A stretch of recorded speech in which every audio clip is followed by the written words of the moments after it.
Olá pessoal, bom dia para quem estiver assistindo de manhã, né?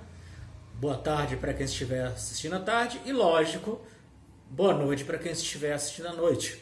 E o assunto agora é regionalização do espaço mundial. Vamos lá? Aqui nós temos uma divisão pelo critério geográfico geológico ou simplesmente critério natural. Então nós temos em verde o continente americano, em laranja escuro o continente africano, num laranja bem clarinho a Ásia, num azul escuro a Europa, num rosa assim bem forte a Oceania e no azul claro o continente antártico.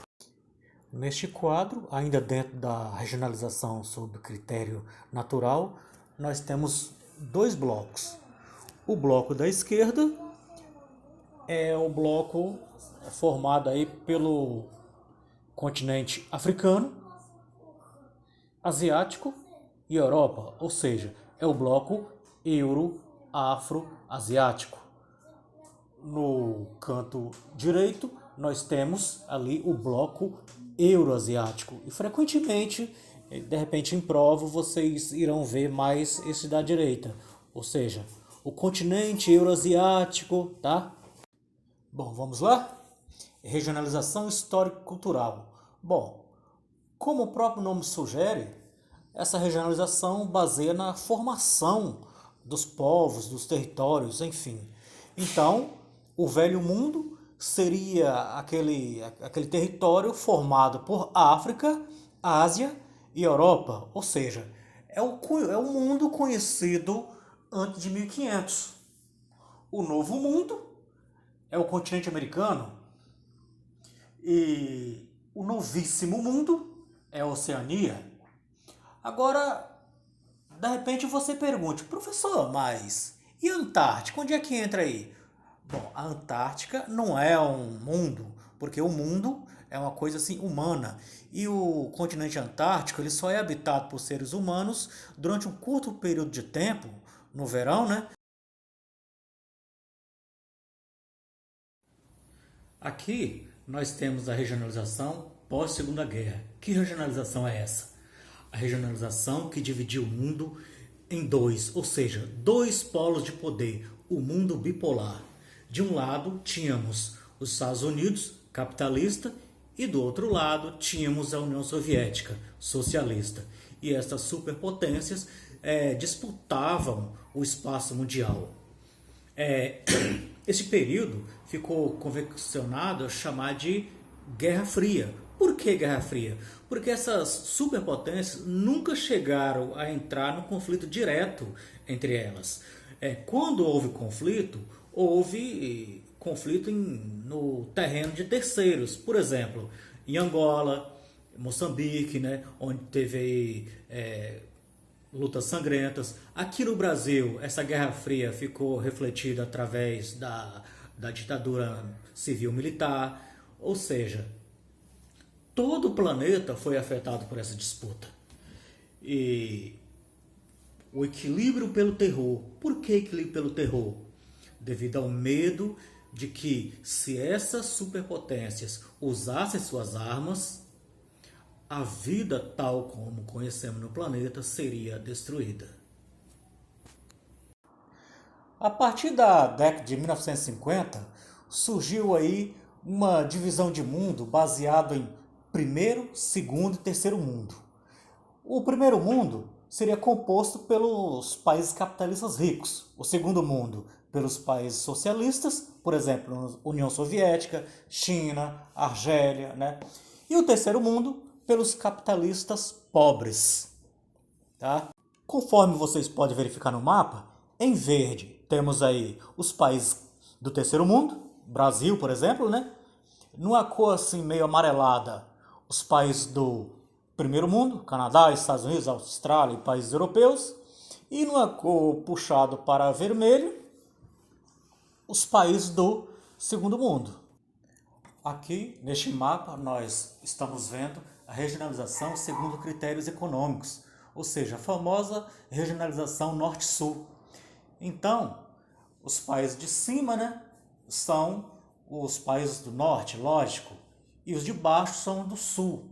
Bom, só que este norte e sul não se refere ao critério geográfico, ou seja, não se refere ao Equador, ao Trópico de Câncer, não. Inclusive, se vocês repararem, ela faz uma curva imensa para pegar a Austrália, que está lá no hemisfério sul. Bom, ocorre que essa divisão trata do nível econômico, ou seja, que economicamente esses países aí, Canadá, Estados Unidos, Europa e aqueles países que compunham a União Soviética, eles estavam, juntamente com a Austrália, lógico, no nível acima dos países pobres, ou seja, países do sul. Agora, essa regionalização, ela não é muito utilizada hoje não. Assim, pelo menos não pelo critério assim, científico, porque veja, o Cazaquistão ali ele está no norte. Por quê? Antigamente, quando essa regionalização foi idealizada, o Cazaquistão estava na União Soviética. E a União Soviética, neste momento, nesse contexto histórico, era considerada um país rico, desenvolvido, etc. Por outro lado, Israel, que sequer aparece no mapa de tão pequeno, está ali neste mapa no sul. E nós sabemos que Israel hoje desfruta de uma situação socioeconômica que é capaz de nivelar com o Canadá, Estados Unidos, né? E finalmente, regionalização segundo o IDH. O que é IDH? Índice de Desenvolvimento Humano. Quanto mais próximo de mais desenvolvido. E leva em consideração o quê? Saúde, educação e renda. Então, a principal taxa que indica uma boa condição de saúde é a taxa de mortalidade infantil. Por quê? Ora, nós sabemos que uma pessoa adulta pode morrer por N motivos. Levou uma vida de vício, foi atropelada, sei lá. Mas uma criança de 6 meses morreu por quê? Péssimas condições de saúde de um país. É lógico que tem eventualidades, mas no geral, alta taxa de mortalidade infantil revela sempre, com certeza, péssimas condições de saúde da população. Educação. Tem várias taxas aqui, mas a principal delas é a taxa de analfabetismo, ou seja, um adolescente ele tem que saber ler, escrever, no caso, operações básicas, enfim. E, finalmente, renda. E aqui não apenas a renda nominal. Ou seja, a pessoa tem que receber uma renda capaz de garantir uma vida digna a ela.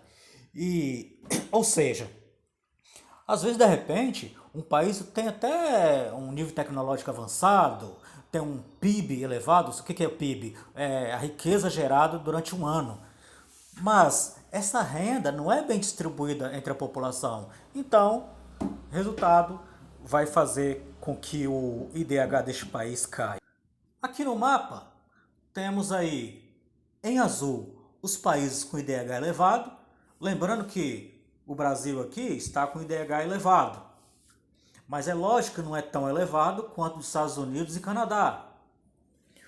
O IDH baixo, na cor vermelha, vermelha mesmo, tá? Por exemplo, ali notadamente países africanos. E o IDH médio, a Índia. Alguns países aqui vizinhos do Brasil, por exemplo, Venezuela, Peru, Bolívia, o próprio Paraguai, não é isso? Bom, pessoal, ficamos por aqui. Eu acho que ficou algumas falhas, provavelmente de locução, mas eu estou pegando o jeito, tá bom?